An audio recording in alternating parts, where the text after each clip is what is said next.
Hello, everyone. It's Friday today, and we're here with a new special guest, Thorne, Waya Davis. This is a new show where we're going to just get to know Thorne and maybe, just have some discussions. We'll see what happens. So, Thorne, how's your day going? Thorne saying it's slow. I'm at work, and but it's nice and chill. And at the front, they have a few people coming in, but I'm in the back area, so it's just very dead, nice and chill. It's mellow, but that's fine, and I'm enjoying it. All right, do you want to introduce yourself and your name sign, sun, moon, rising? Okay, so my name is Thorne, and my sign name looks like this. I go by they, he, them. So I'm a Leo rising. That's my first house. And my sun is in Gemini, and that's in the 11th house. And then my moon is in Cancer in the 12th house. So, okay, thank you. Well, I just thought of a question. How long have we known each other? Lauren says we've known each other for since my early 20s. So yeah, it's been a long time. Yeah, it's a long time. So it's almost maybe 20 years or 25 years. Yeah. Yeah, because we're in our 40s now, Thorne's saying, and yeah, it's been a long time. Yeah, it's more than 20 years. Yeah, that's a long time. Okay. Well, it's fun to have this project together. It's new for us, you know. Yeah, I'm looking forward to it, Thorne says. Okay. So now our number two question is, how did you get involved with astrology? Well, that's a good question. Um, let's see. First, I came out in 22 or 23. And after that, I started to see horoscopes, newspapers, horoscopes, magazines, and I thought, this is interesting. I'd love to learn a little bit about different things, but I didn't really dive deep in at that time. It was just, it's just, I got the classic questions like, what's your birthday, that kind of thing. And so then that went on until I was about early 30s. Yeah, I think in my early 30s, I started to get really curious and want to learn more and start reading. And, I found some books and I kind of started kind of touching on different things. And then it wasn't until maybe before COVID, that we started taking, or I take a 1 year program at the Portland School of Astrology. That's the PSA. And they shut down, but I took a year of study there. And then you have to understand that over time, I always was curious to read books and magazines and chat with people. And I took a workshop and I would go to a conference and things like that. And overall, that span of time started, I started really getting into astrology deep in my early 30s, and it's been going on until now. Okay, so that's a long time, maybe 15 years that you've really been a deep dive. Yeah. Okay. About there. Okay, and then um it sounds like you kind of used to just kind of do the surface astrology with friends, and then you really got into real astrology in your 30s. And so the PSA program, that was Portland School of Astrology. So you took 1 year there, just 1 year, 1 year. Okay. Yeah, I did want to take a second year, but the school actually shut down before that was possible. But that's fine. I understand. Yeah, yeah, yeah. It's really interesting at that time. Can I say I was a teacher at that time? Yeah. Learn saying sure. So I was a teacher at that time, and when you got into school, you were already advanced. I remember I thought you already knew a lot at that time. Did you feel like it was too easy for you? It was a good match that level, or? I felt like I really benefited from that because some parts, I hadn't learned yet, and some parts I already knew, but I wanted to learn more, and really just kind of integrate that and expand my understanding of different things. And, I hadn't fully learn certain things. And also I met a lot of people, and I made connections with the community and things like that. Okay. So I just am like thinking of questions as you're talking. So as a deaf person, how did you meet people and mix and mingle? Did you find the astrology community be accepting of you, or were they open-hearted about that, or how did that happen? Ironically, I did connect better with the you that as a teacher, Andy, and also JP, the other teacher. And you have to understand my class, my cohort of students. Maybe there was one or two people that I really connected with, and we would chat, but mostly it was the hearing. That most of them were hearing, and so as the only deaf person, I just it was there's natural schism with the different cultures and families and communications and things like that. And so I thought, um, there were some barriers there, but I found my way around, and I just and it's just maybe not in a normal way. It wasn't a typical way, but yeah. Yeah, I think it's interesting you say you connected with the teachers because I think as a professor, I feel like when I meet other teachers of astrology, we connect even early in their career. It's like I think you're a teacher of astrology. You taught a class the other day, right? What was, yeah, last week I taught my first class. Yeah. Oh, your first class? That was your first, oh, it was a workshop class. Oh, and I was excited. I was excited. I really enjoyed that. That's funny because I thought you've been teaching for a long time, but I know that you will I mean, is it your goal to be an astrology teacher, or is that one thing you want to do? Yeah, that's one of them. One of my goals. Yes, yeah. So how often do you do astrology readings for people? In a month, I would say it really depends on the season and the time and the cycle and everything. But in one month, if I'm lucky, I would say I could do maybe one or two or three kind of thing. It's not per week, but per month kind of thing. So, but I'm sure that the more that I kind of deep dive into things, that will increase because it just takes time to build that. So, yeah, I'm fine with that. Yeah, astrology is an interesting job because people come for a reading like once a year or once every few years. So it's like you have to have a lot of clients to make a full schedule. So it takes a long time. But that's cool. Like, so you said you taught last week for the first time and it went well. So how many people were at your class? It was a Zoom class. And I would say maybe 20, 20, yeah, maybe 30. That's a good number. Yeah, I was surprised. So, but I was excited at the same time. So that was nice. Nice. Nice. So let's diverge a little bit to tarot. So you also do tarot. What's a sign? Tarot? Tarot readings. So how long have you been studying tarot? Was that first or was astrology first or how did that? Okay.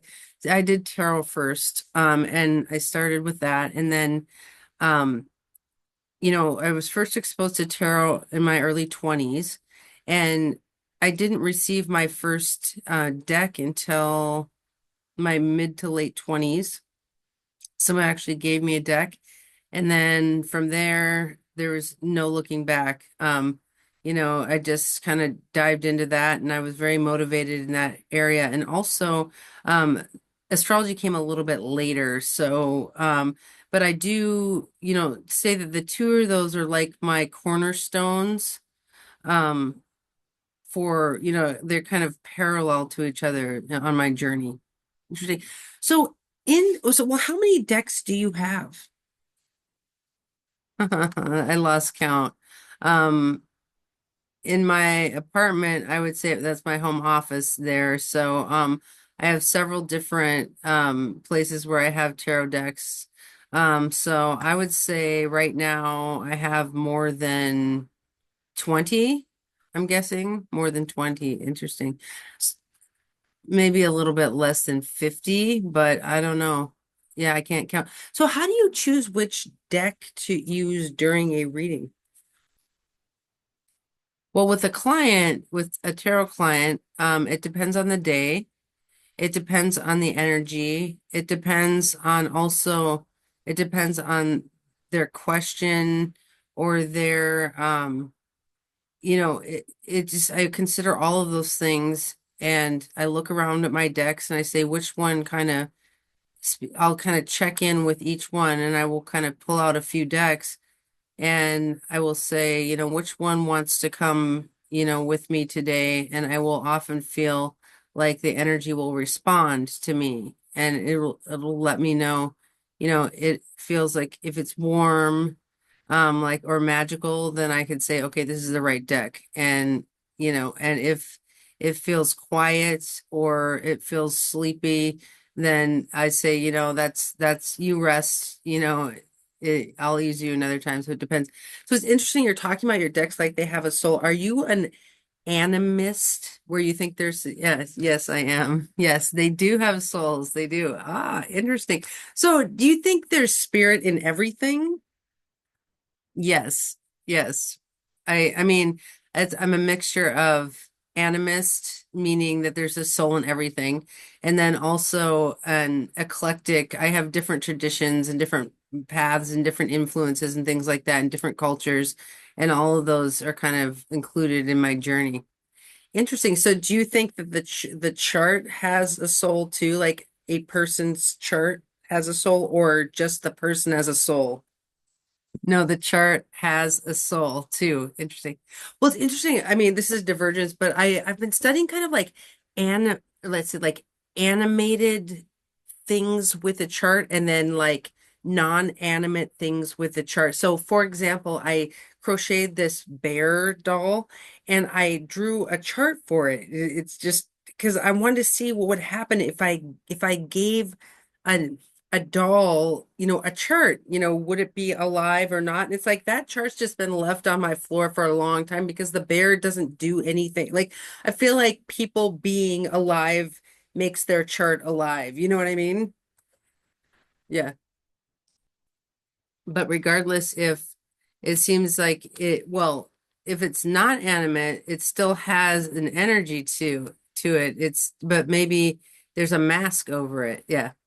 That would be an interesting like rabbit hole for us is to discuss like animated charts versus non-animated charts and like what's the difference. And I don't know, that's like a whole different thing. We're still getting to know you a little bit. Yeah, for sure. So then you study runes too, right? So I have runes. Yeah, I study those and I connect and I work with those. So did you pick the runes up in your early 20s with tarot or was that later?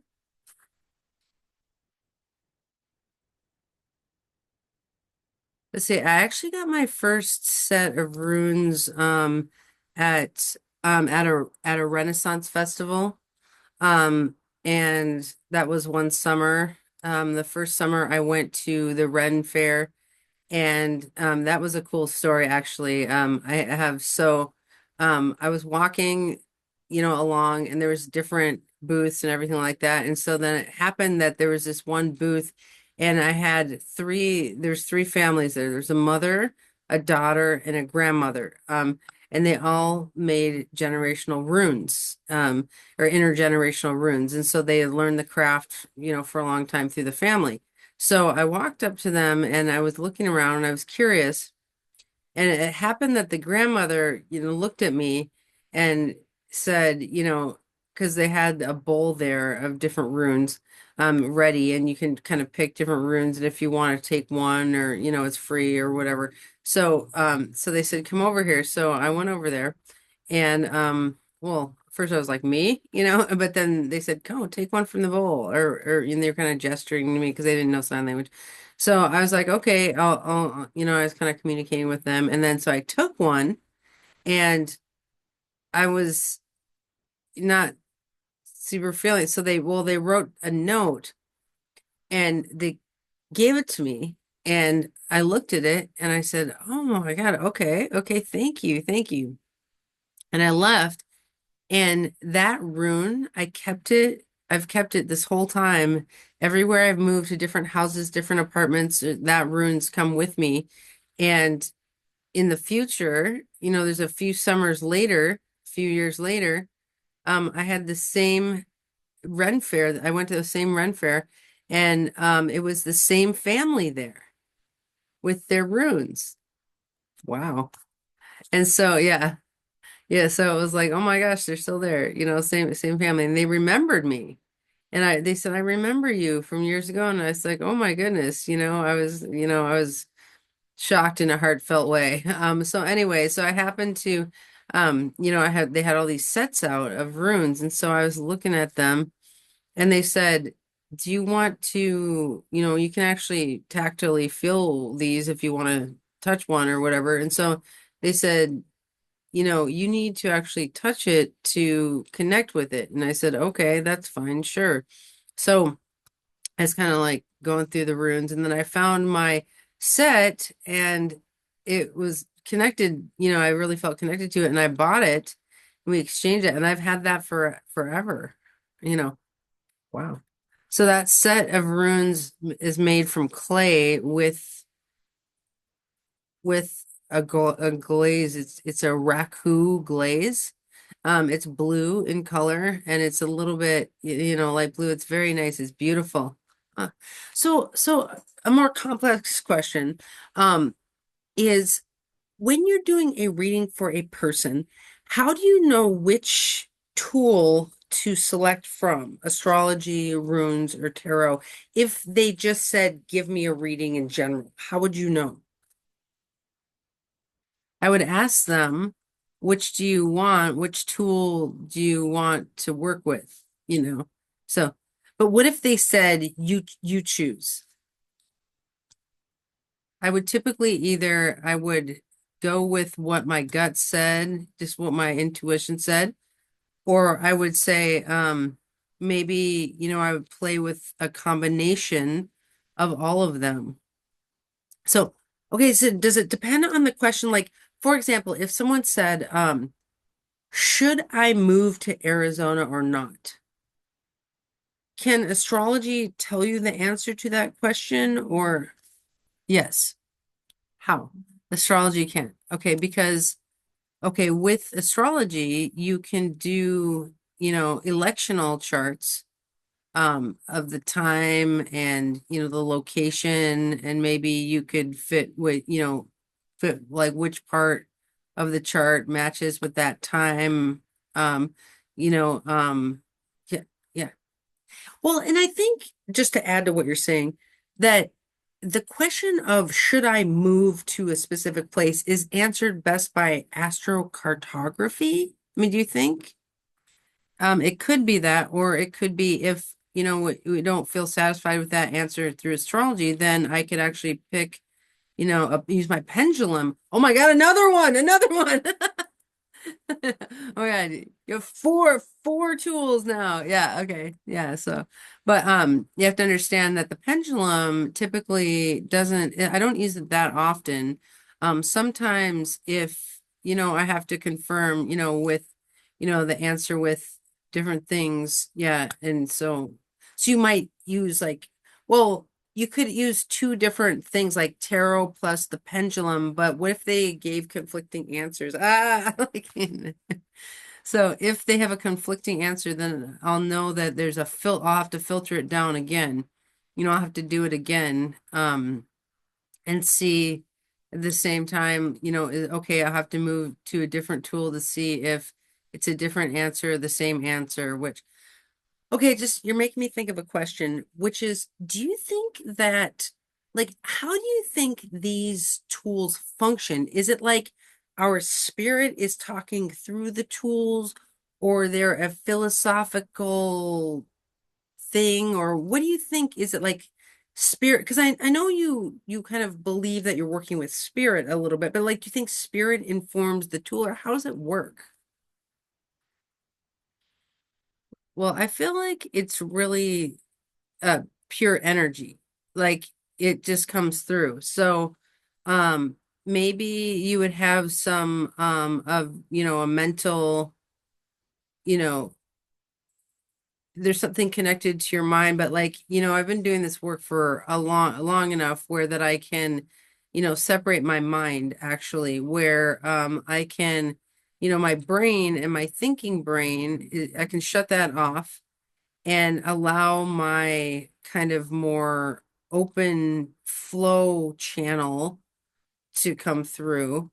And, when that's closed, then my thinking brain comes back on.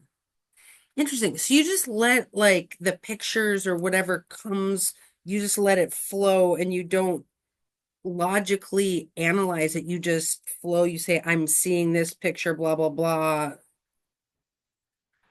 Yeah, because, if I'm seeing a picture, I get a feeling of, or maybe something or both, or something else. It kind of depends on what the client needs. I don't really allow my logical brain to interrupt. Yeah.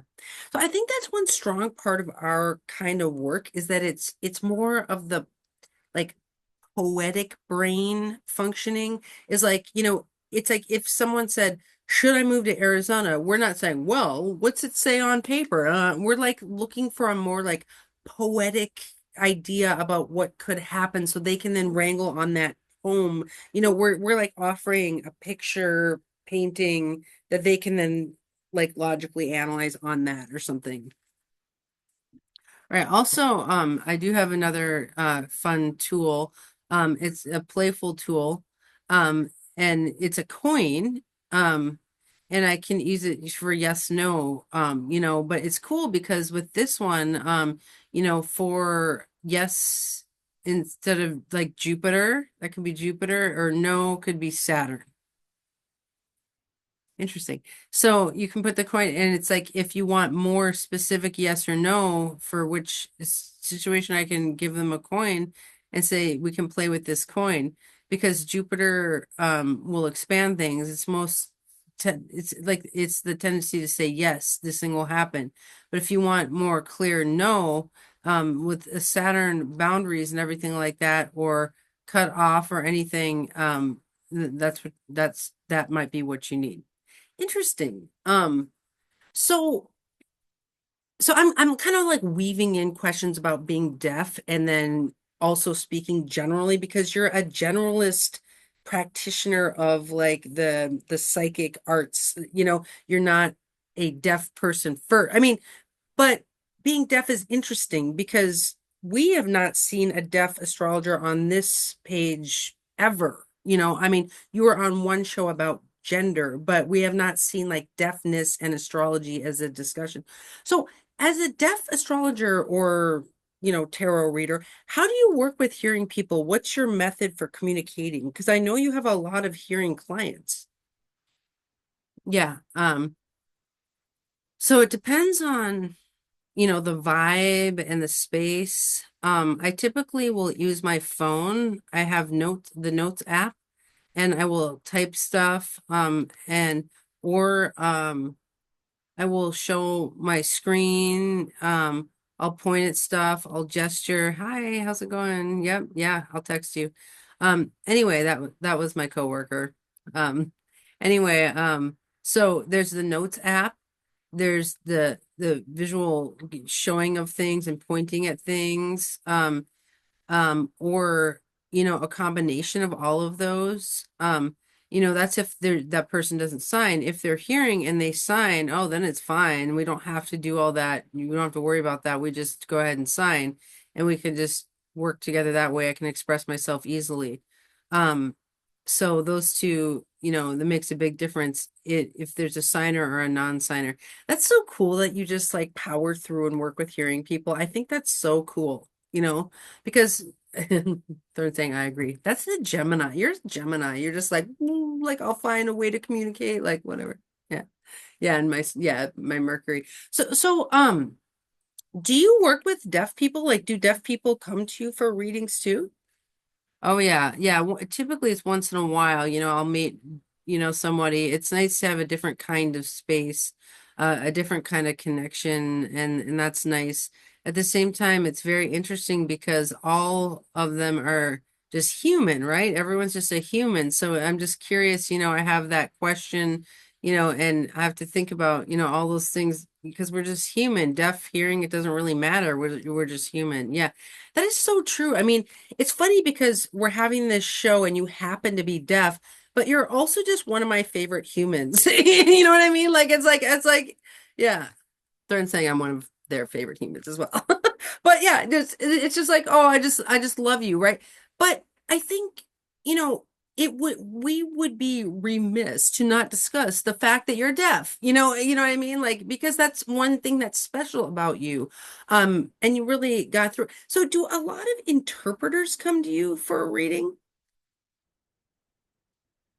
I've had a couple, from time to time. Yeah, they come and they're curious, and I pull their tarot cards and I read for them. Always enjoy that experience. And they're like, "Oh, I wish I had more access with astrology and sign language and astrology words." And I said, "Yeah, I do have a workshop ready soon." And they say, "Oh, that they keep kind of coming to me for that." So that's one of the things on my list of projects to do is to make and develop a few workshops for interpreters specifically so that they can actually, we could do on Zoom and have them learn with me. So you're talking about a workshop where you would teach interpreters signs for astrology things? Oh yeah, okay. Okay, let's talk. Oh, go ahead. Because when I was at Portland School of Astrology, there's several interpreters who worked with me for that, in that year, and they said, "Oh, please develop something so that we can come and learn more." And signs and words and stuff we need to actually learn. It's not out there because the interpreting program doesn't really provide it. The interpreting school, they don't have enough access. They don't have enough information in the field. Oh, the content, they don't have enough content in the field. So because, this, astrology field is not really they're not being discussed much actually. So it typically in the school and education K through 12 or in theater or in music, all those things. There's interpreting school programs and everything like that where they discuss it, but other fields and things like this, they don't really tend to discuss those in school. So, that's why there is, the interpreters saying, come on, develop something so we would love it. And so that's in the back of my mind. I've been working on that. And so, it's a timing thing. So we'll have to see. Oh yeah, that is so cool. Yeah. So maybe we should take a moment and teach the viewers some signs for signs. Signs for signs. Okay. Okay. So what's Aries? Aries typically spell it. You spell it. It's not the ram. Well, some people will sign, oh, this like the ram's horns.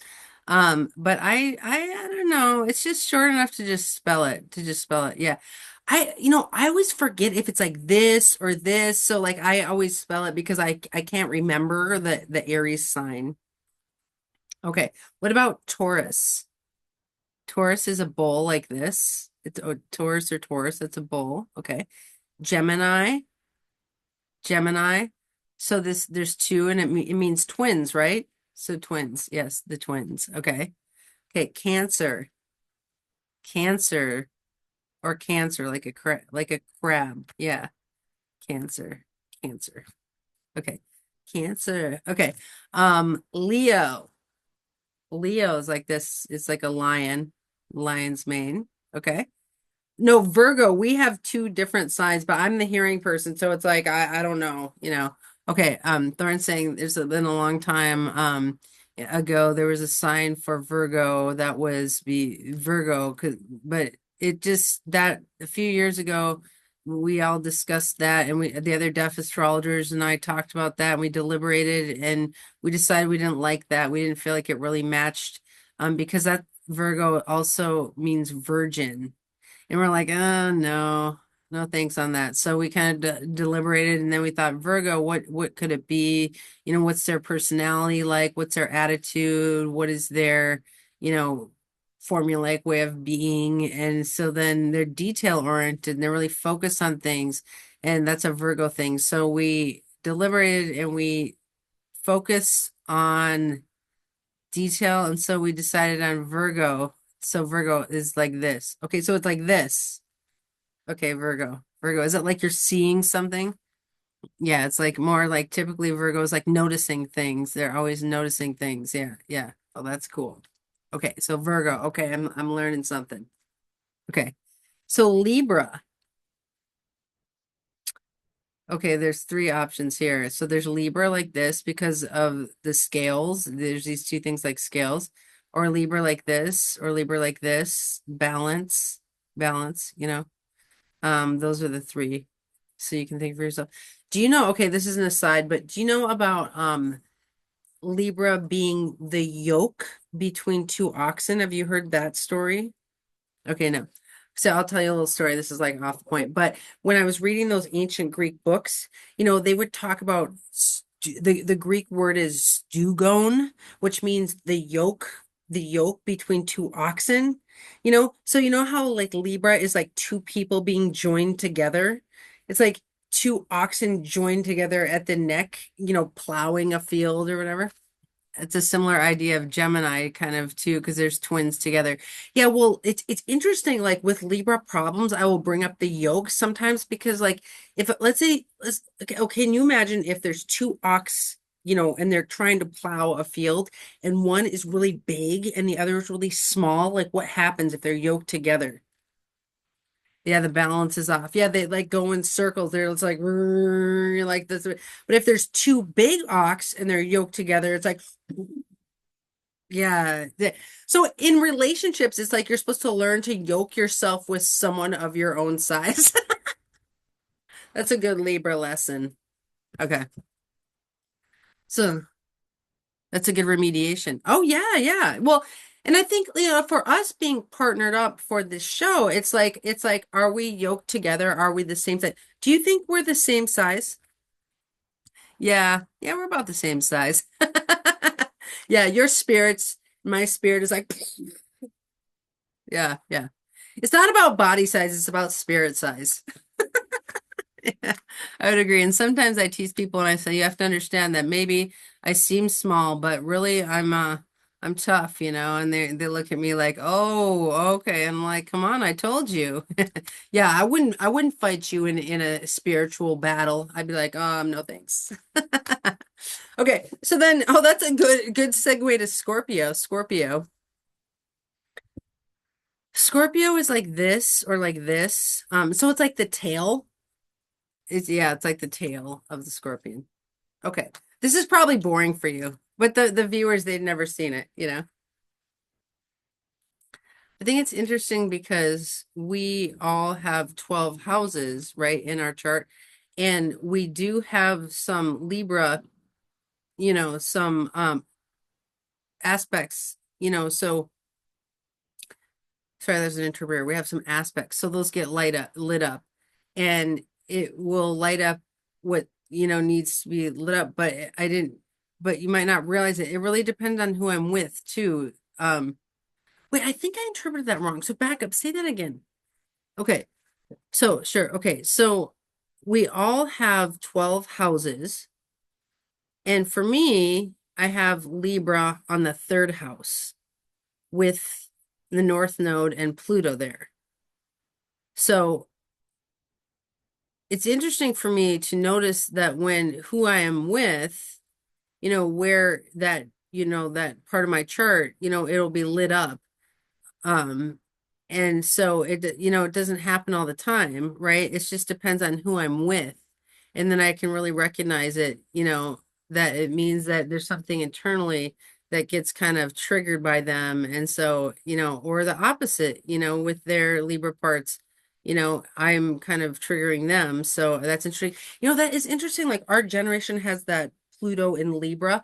And it's like I have the Pluto North Node conjunction too. So like we both have it. And so I feel like that's us like partnering up and saying we want to build this community, we want to partner up to build and like it's that kind of like yoking together. Like we're like yoking ourselves together to work on a project of building this community. So, you know, yeah, and not only that, but also to kind of transform the community through that. Yeah. Yeah, you're so 11th house with your sun in 11. So I'm going to jump to another question, which is, do you identify as a community? Oh, we should finish the signs. Hold on.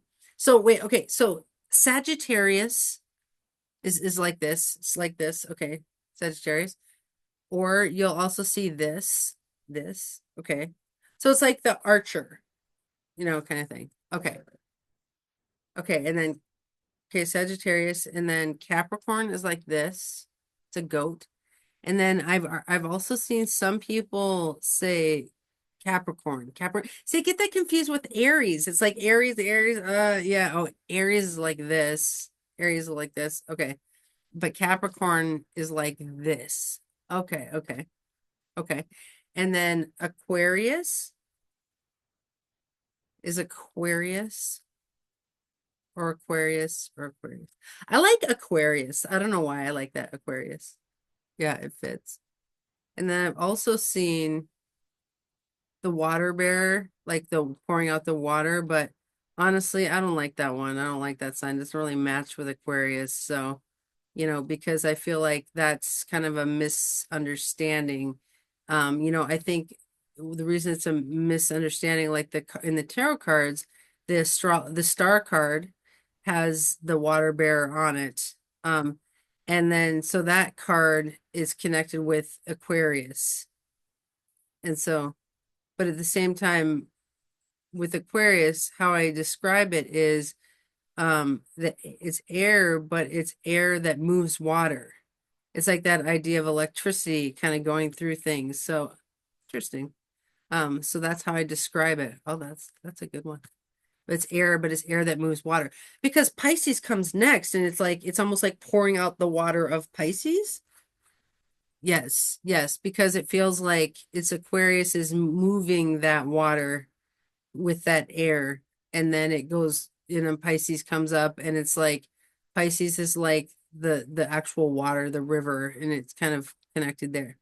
Oh, interesting. So let's show them Pisces, the fish. It's a fish.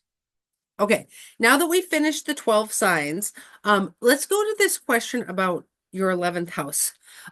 And because your son's in 11, which is a community house. And do you identify as a community activist?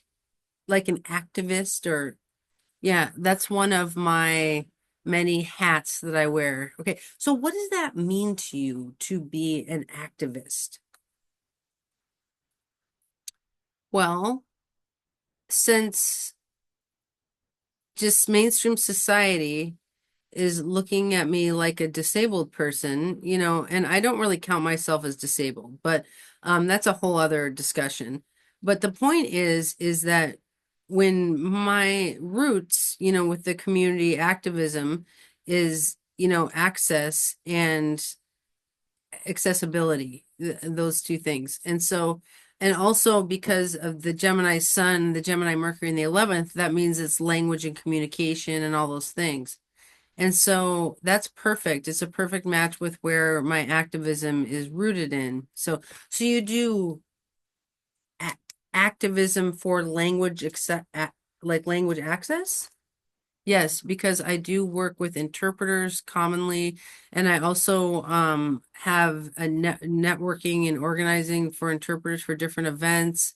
And if I've if if I, can consult with an organization, if they need more understanding of how to work with interpreters and all that stuff, and how they, work with the deaf community and all this kind of stuff. So there's a lot of different aspects with that kind of work. Okay, so I'm going to ask a little bit of a not controversial question, but I'm going to stir the pot a little bit. Okay, so in the astrology, go ahead and stir the pot. Okay, so in the astrology community, have you found that there is equal access for deaf people at conferences and schools and things, or no? No. Okay, no, way behind. The astrology community is way behind. Okay, tell me more. Like, what happened? Did you try to apply for a conference? You couldn't get interpreters, or what? Like, what? Because we're gonna try to fix that. Okay.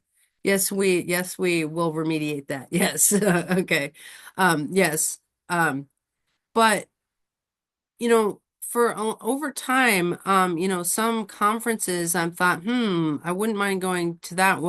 But I'm always, my first barrier is, okay, number one, the communication access, where is it? Um, and number two, do they have a budget ready? And they typically do not. And so, that's a thing. That's where it's like, okay, and then I just move it down the list. But with different places or different types of events that, match my needs better, then I'm gonna go to those. I mean, there's positives and negatives both. But with PSA, Portland School of Astrology, that was a really cool experience for me because really I appreciated how JP and you really advocated, you guys really advocated for equal access and open access, and that really, made my heart feel welcome, and that's where I didn't even have to do the work there to push that to start. That you guys had already opened that door. And so I said, okay, and I just walked in, and that was one of the very few experiences I've had where I was like, wow, okay, I don't have to do all the work. Interesting.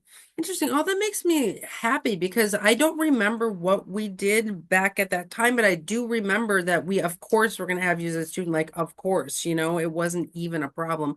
And we had interpreters. We put interpreters in there, so I noticed last year I went to Norwalk, which, I love Norwalk. I respect Laura Nalbandian. I want to glorify her. She's awesome. I noticed what they did for access was put closed captions on the screen. So there was like captions. It's like open captions on the screen. Is that equal access, yes or no? I would say there's positives and negatives to it. You have to understand the screen having captions, well, it can add to the content, yes. However, does the deaf person want to sit there for an hour and watch the captions? No, no. So, that's where it helps to have an interpreter there, because that can add a balance for information, just for processing. Because sometimes if you're watching the captions all the way through for an hour, your mind just breaks down. It gets tired, your eyes get tired. And so if you have an interpreter and the captions there, then both of those options are there, then you'll really be able to kind of go back and forth between the two of those and process better with that information. Yeah, it's interesting because I think access helps everyone. Like, think about how many like wise elder astrologers might need to see the captions, right? They have a hearing aid, they're older, their hearing's declining. So the captions help everyone. Like, God bless Norwalk for having captions. And I can see your point that the interpreter, if you watch us signing this, it's just so animated, like the speakers at Norwalk are so animated, right? And the closed captions, I was watching the closed captions last year and I was thinking about it, it's like that equal access. And I was like, it's so flat, it's dry, it's just flat. I mean? It's just like flat line. It'd be like, it's not like beep, beep, it's like, you know what I mean?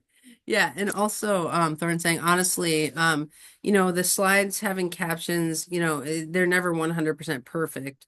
And so there may be 80% of the time or 70% of the time, they might be, correct.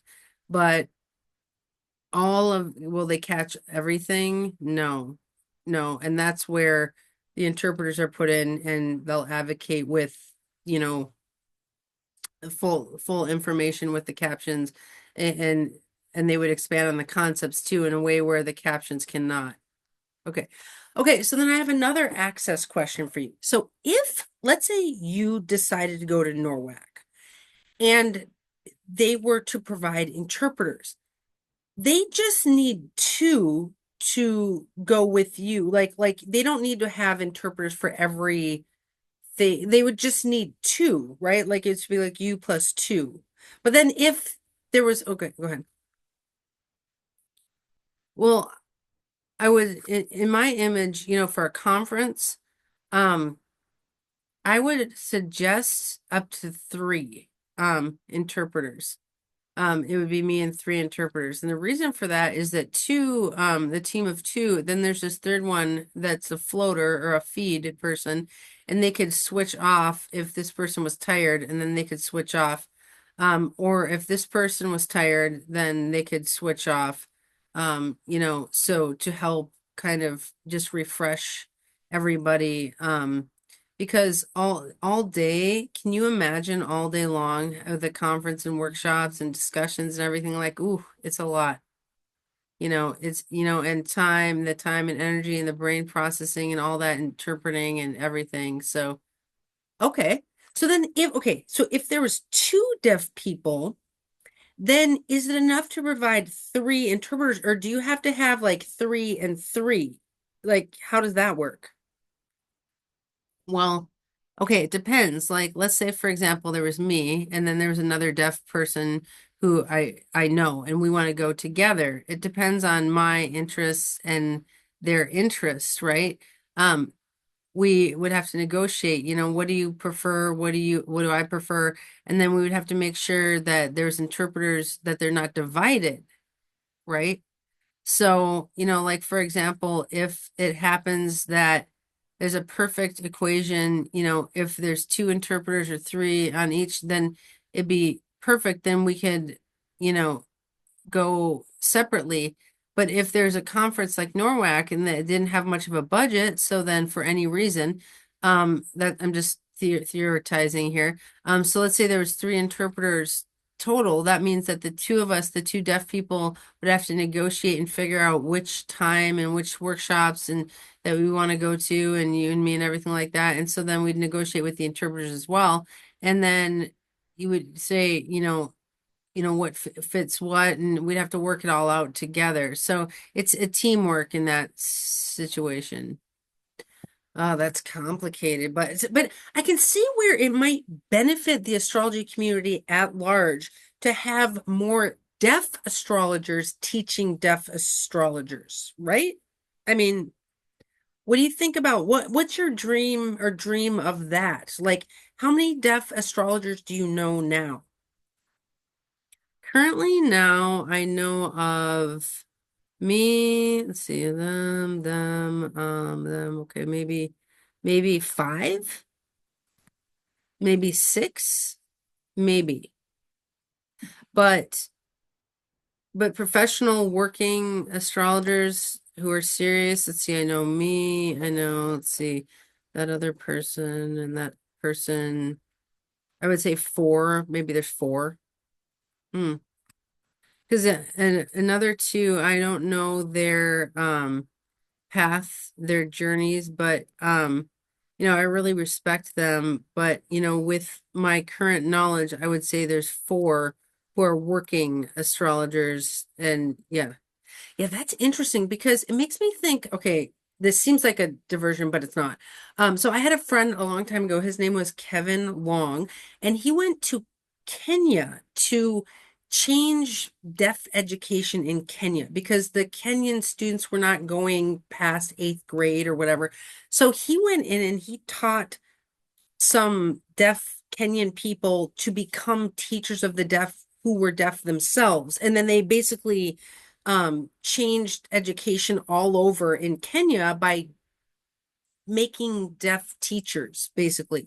So, it would be my dream for astrology that we would have several deaf astrologers who were teachers, and then we could have the deaf people come in and be under those teachers, and then it could go out from there. It's like a tree, Thorne's saying. Yeah.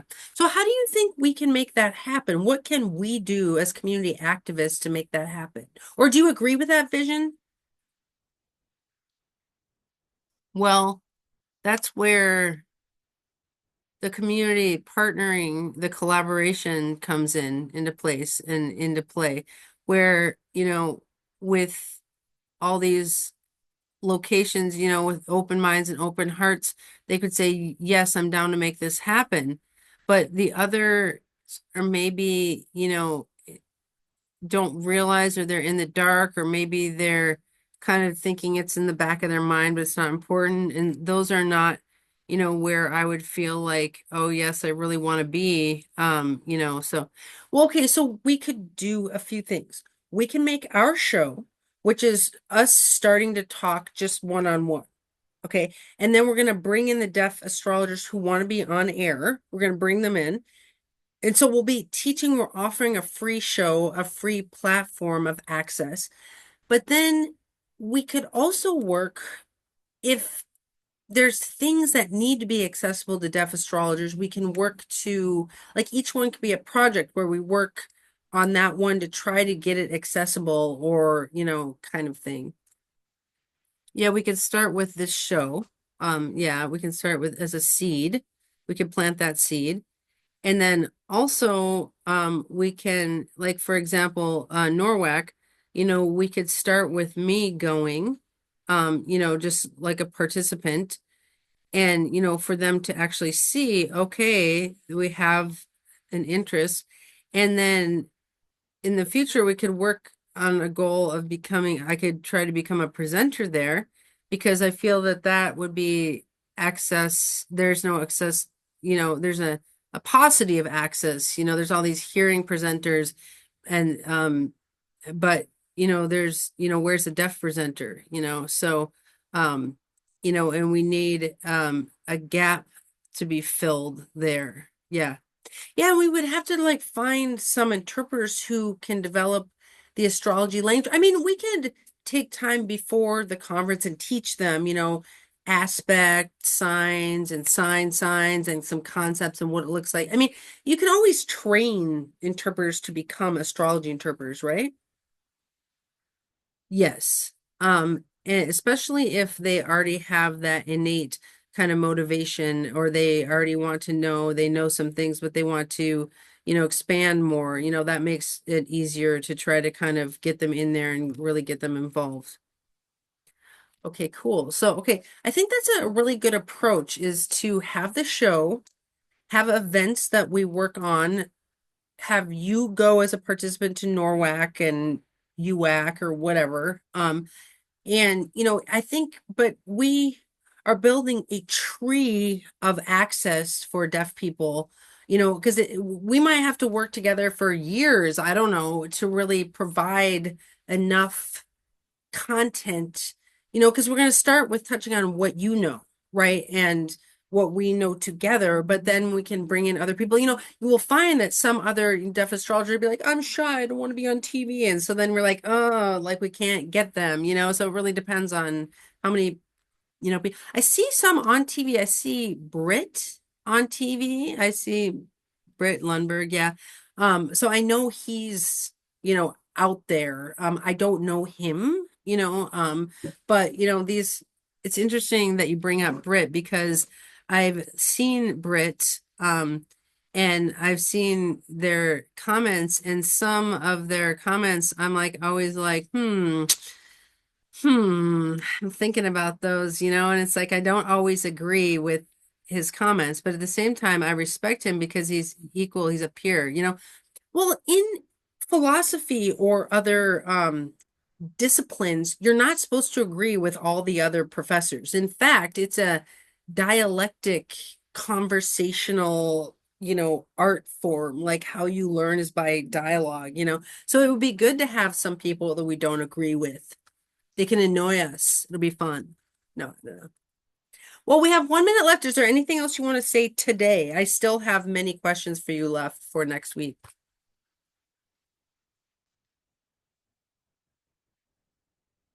Okay, also, it's interesting because most people who assume that, deaf people are disabled, but no, actually, I don't feel that that's a barrier from, me working in this field because I'm more in tune with the energy. I'm more able to work with that, for what's a better word? Palpable energy. I can really feel it and sense it and more than a lot of hearing people can. And so, no offense to hearing people in general, but most of them really depend on their ears and their sound. And it's very, very, very, they're rooted to sound. And, it's not, I can kind of eliminate that part, that distraction, you could say, and be more in tune with the energy, and be directed in a way where the hearing people are kind of stuck. So I do feel that it's a benefit in a way to I am in my body, and in that way, yeah, there's an advantage. Well, that was a good last point. Well, I've really enjoyed my hour with you. Same. I really enjoyed it with you. Thanks for having me here. I love you. All right. I love you too. All right. I'll see you next time. All right. Bye.